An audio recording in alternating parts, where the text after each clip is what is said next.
Bismillahirrahmanirrahim. Assalamualaikum warahmatullahi wabarakatuh.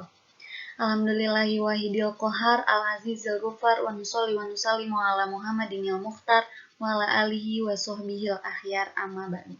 Yang terhormat Bapak Anom Garbo SEIME selaku dosen pengampu mata kuliah analisis investasi dan portofolio.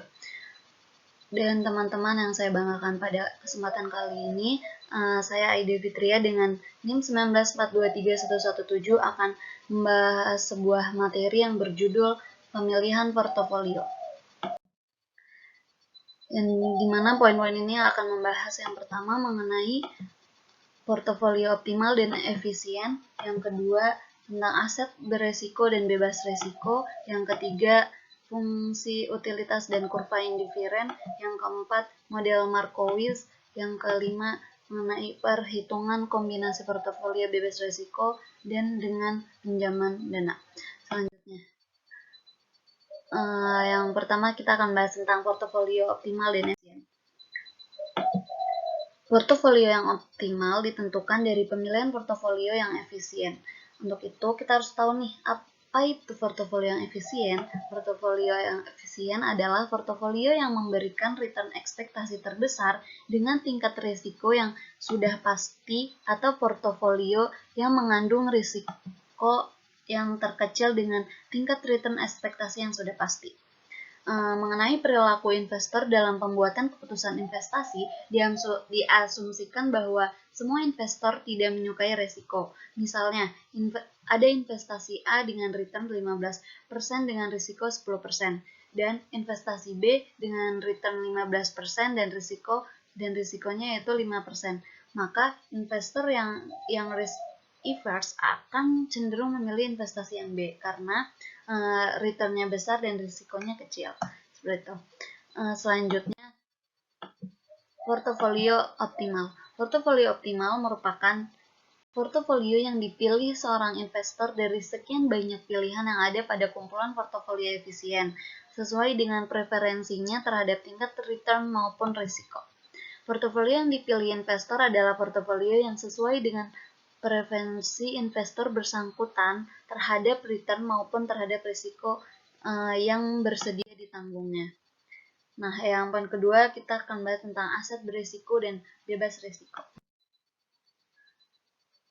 Pertama, aset berisiko dan aset bebas risiko. Semakin enggan seorang investor terhadap risiko, maka pilihan investasinya akan cenderung lebih banyak pada aset yang bebas risiko. Nah, apa itu aset berisiko? Aset berisiko adalah aset-aset yang tingkat return aktualnya di masa depan masih cenderung ketidakpastian. Jadi, belum pasti nih risikonya seperti apa gitu. Contohnya adalah saham. Nah, kalau aset bebas risiko ini adalah atau biasa disebut risk-free asset, yaitu aset yang tingkat returnnya di masa depan sudah bisa dipastikan pada saat ini dan ditunjukkan oleh varian return yang sama dengan 0. Contohnya adalah obligasi jangka pendek yang diterbitkan pemerintah seperti sertifikasi Bank Indonesia atau SBI. Selanjutnya, poin materi ketiga yaitu fungsi utilitas dan kurva indiferen.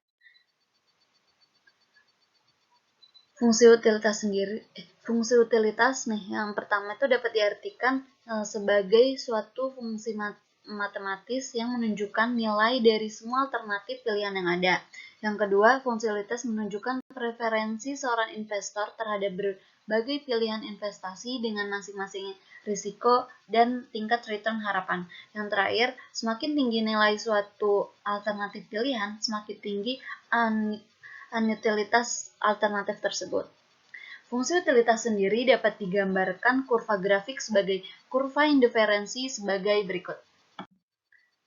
Nah, ini kurva indiferensi yang dimana sumbu vertikal menunjukkan jumlah barang. Sumbu vertikal ini menunjukkan return yang diharapkan dalam bentuk rupiah. Kemudian sumbu horizontal yang menggambarkan jumlah barang X atau resiko. Nah, kemudian sedangkan U1, U2, U3 ketiga menunjukkan indifference ke 1, kedua, dan ketiga atau kita sebut sebagai utilitas, peningkatan utilitas. Dengan pendekatan kurva indifference, konsumen ingin memperoleh kepuasan maksimum yang mencapai kurva indifference tertinggi dengan pendapatan yang tersedia. Jadi dalam satu kurva indifference, tingkat kepuasan yang diperoleh adalah sama. Ini kurva indifference ini menggambarkan kumpulan portofolio dengan kombinasi return harapan dan risiko masing-masing yang memberikan utilitas yang sama bagi investor. Kemudian kemiringan atau slope positive kurva indifference menggambarkan bahwa investor selalu menginginkan return yang lebih besar sebagai kompensasi atas risiko yang lebih tinggi. Selanjutnya yaitu poin keempat mengenai model Markowitz. Apa itu model Markowitz? Model Markowitz ini merupakan teori pertama yang diperkenalkan untuk membahas tingkat risiko dan pengembalian dana.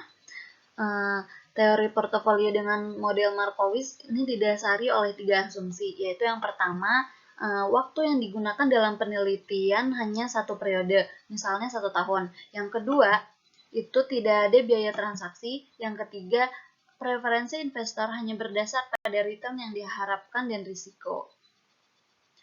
Nah, selanjutnya, memilih portofolio optimal pada model Markowitz.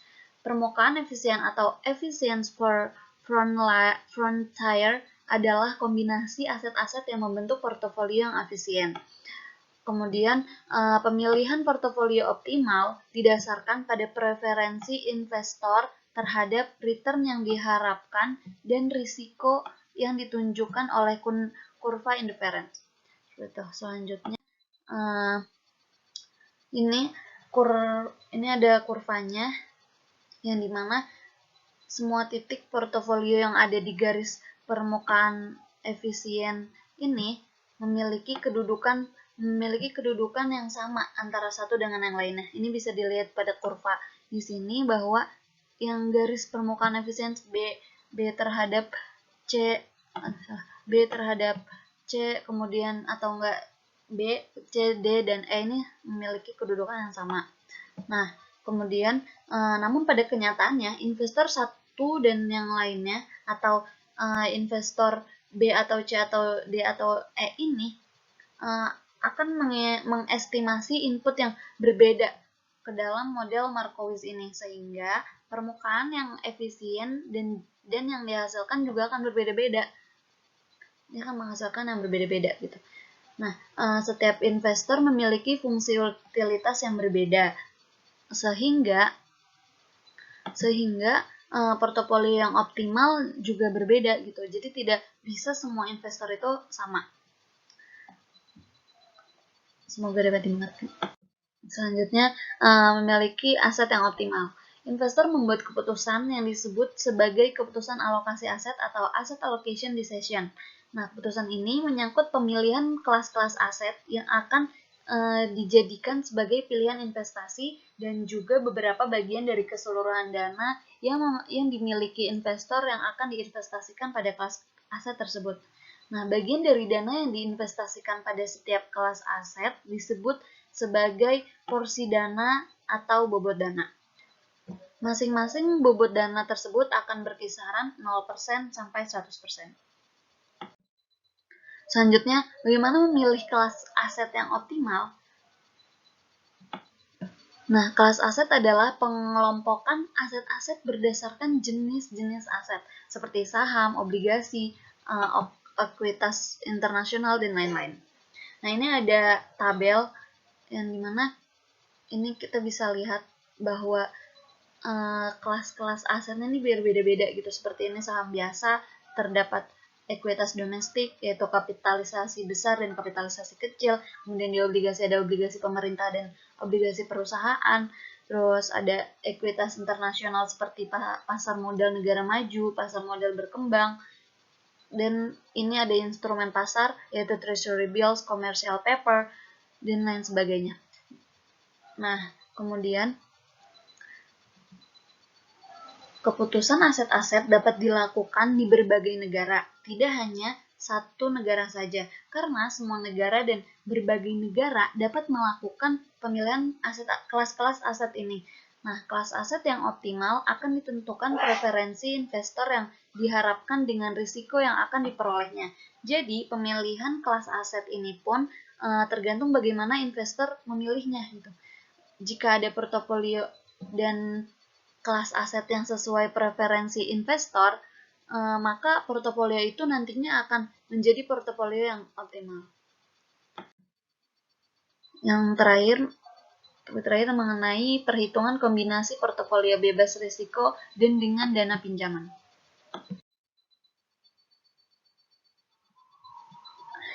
Dengan dimasukkannya RF atau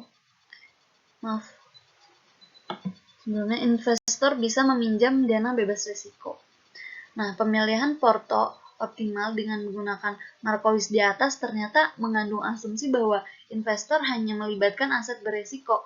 Maka dengan demikian rumus yang menghitung return yang diharapkan yaitu dengan dimasukkannya RF atau return bebas risiko dengan proporsi sebesar WRF, maka return ekspektasi kombinasi portofolio adalah dengan rumus sebagai berikut, yaitu IRP atau sama dengan WRF dikali RF, yang dimana WRF ini adalah bobot tingkat risiko dikali dengan tingkat risiko ditambah dalam kurung 1 dikurang dengan bobot tingkat risiko kemudian dikali dengan return yang diharapkan gitu. Nah, deviasi standar portofolio yang terdiri dari aset berisiko dan aset bebas risiko dihitung sebagai rumus berikut, yaitu risiko portofolio sama dengan dalam kurung 1 dikurang bobot tingkat risiko dan dikali dengan risiko. Seperti itu. Nah, dalam gambar tersebut kita dapat melihat bahwa setelah garis RF tidak terhadap N, tidak ada lagi titik yang dapat dihubungkan dengan titik RF, karena garis RF terhadap N adalah garis superior terhadap garis lainnya, sehingga garis tersebut akan membentuk garis lurus.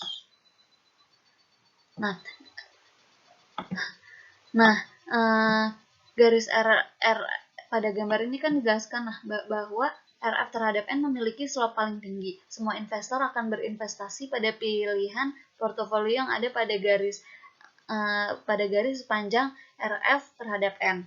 Dengan mencari tambahan dana yang berasal dari pinjaman, investor bisa menambah dana yang dimilikinya untuk diinvestasikan. Tambahan dana yang berasal dari pinjaman bisa diperluas posisi portofolio di atas titik N. Nah, sehingga akan membentuk garis lurus RF terhadap N. Itu.